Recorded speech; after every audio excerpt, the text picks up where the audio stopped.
মুখ্যমন্ত্রীর নির্দেশের পর একদিকে যখন সরকারি জমিকে দখলমুক্ত করতে টোল ফ্রি নম্বর চালু করেছে আসানসোল দুর্গাপুর উন্নয়ন পর্ষদ, তখনই ব্যক্তিগত জমি কেনাবেচার ক্ষেত্রেও পঞ্চায়েতকে জানানোর পোস্টার পড়ার ঘটনায় শোরগোল পড়েছে পূর্ব মেদিনীপুরে।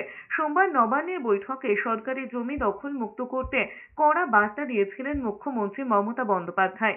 এরপরে সরকারি জমিকে দখলমুক্ত করতে টোল ফ্রি নম্বর চালু করলো আসানসোল দুর্গাপুর উন্নয়ন পর্ষদ।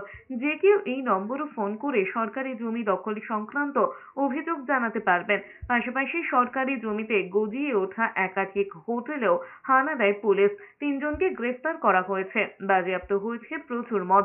সমস্ত আসানসোলের মানুষের কাছে চাইবো, যারা ইলিগ্যাল ভাবে যেখানে সেখানে বসে যাচ্ছেন, নিজেরা নিজেদের যা যা জিনিসপত্র আছে উঠিয়ে নিন, না হলে আগামী দিনে কিন্তু কর্পোরেশন খুব তাড়াতাড়ি কর্পোরেশন সেগুলো হাঁটানোর ব্যবস্থা করবে এবং যাতে আসানসোল সুন্দর হয় তার ব্যবস্থা করবে।